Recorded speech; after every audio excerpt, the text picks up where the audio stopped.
Hi guys, back in the world of the living. Finished my 3 day retreat and it was amazing. Um, and so much learnt.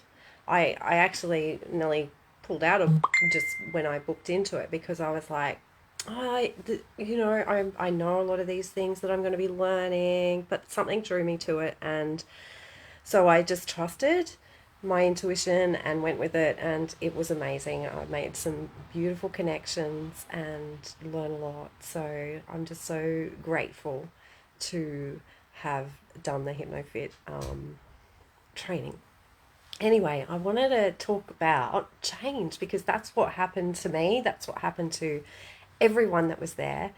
And, we must first know the feelings and how change happens for us to be able to do change with our clients, right? So it's, we benefit, but so many of us, and I know for me, for so many years, I was stuck. I was stuck in that place of not being where I wanted to be, whatever that meant may be, and it was for so many different things. It was, when I had anxiety and I was stuck there and I didn't know how to get out of it. When I had depression and I was stuck there and I didn't know how to get out of it. When I had weight problems and I was stuck there and I didn't know how to get out of it. There were so many things in my life that, I've felt that stuckness, and that's normal, right? And I think it's just when we get to a stage where we go, it's the pain is too great for the change to not happen. The pain is just too great to not do something about it. I want to talk about why people get stuck in not changing, in not moving forward, in and being stuck in those problems, because it's a big thing, right? We all get stuck in these problems and we don't know how to get out. We don't know why we stay there, especially when there's help out there, or people are offering their help, and we still stay stuck. Why is that? I'll tell you why. It's because the subconscious keeps us there. And the subconscious is on autopilot. It's we're not aware of what it's saying or doing or telling us to be. We're not aware of that until we bring it into our awareness through modalities like the kind of stuff I do. And I did a post on how I let go of a problem that I had since I was 15 years old. 15 years old, I picked up that problem, that limiting belief that I was not good enough. That limiting belief that I didn't fit in, that I wasn't good enough. And what led me to that was that I wasn't worthy of owning my own home. And I have grappled with this for so many years, going, I don't understand, I don't understand, I don't understand. And until I actually just, I think, I don't know the word. It's like, when you just release yourself to it, you just go, you know what? And it can take us some time, to get to that point where we just go, you know what? I'm ready to let this problem go. And sometimes the subconscious wants to move these problems that we have, but it comes when it's ready. It comes when we're ready. So, and it just went. It just went, and through processes that we used, obviously. But, just so freeing. I came out of that feeling empowered, like I had stepped back into my power. I had my power back to make the choices that I want to make, and not limiting myself.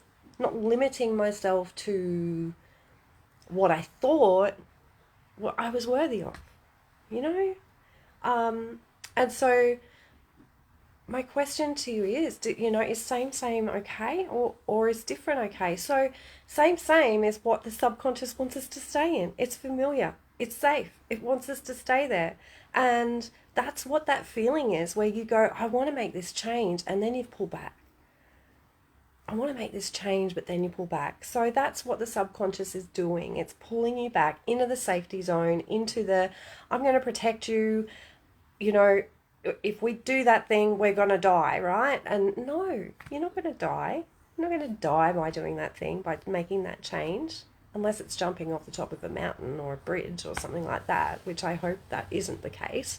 And if that was the case, then you know that there's help out there, so please reach out. But no, I mean, that's just an analogy that, it's just pulling us back. And if we can push past that fear, because that's the feeling that it's giving us, is fear. And fear is just an imagined, feeling most of the time. I mean, we're not usually running away from tigers and bears and that sort of threat these days. So fear is often an imagined feeling that we get the thought, or the subconscious produces that, and then it creates the feeling inside of us of fear. So it's super important to push through that fear. If you want the change, jump in and do it. And the thing is, what's going to happen? What's the worst that can happen is you're going to change, and you're going to be the person that you want to be. That's it. That's all that's going to happen.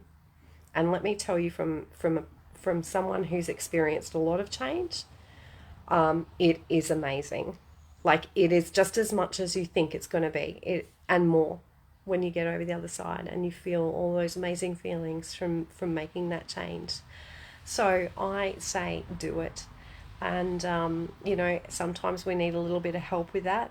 And that's because we're stuck in our own heads. And so how are we meant to take the blinkers off when we're stuck in our own heads, when we're looking at all of these options to make that change, and it's going round and round and round in circles because we're not seeing anything more. We're not seeing a different perspective.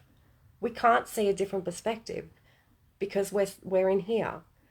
And it's not until we can either speak to someone, do some things with someone, listen to other people, that we can start to take the blinkers off and we can see a new perception. Perception is everything. Perception is everything. We think that our reality is real, but it's not. It's only real for us. It's only real to our perception. Because I guarantee you, the person next to you, the person across the street, does not have the same perception as you. Right? So, to take your blinkers off and be able to open up your perception, open up your reality to what you actually see, sometimes you need someone to bounce off. Sometimes you need someone to ask you those questions that you haven't been asked before, for you to be able to open up and see that. And that is how change starts. It all starts with opening up our perception, getting out of here and out there. So I hope that resonates with some of you. Sorry I've been offline for the last 3 days, but it has been mind-blowing, and there's so many things that I learned that I'm going to be able to bring into my sessions, and there's so much I learned that I was able to actually help myself to release as well, and super excited to just bring this to the world. So I hope you have an amazing day, and I'll see you around.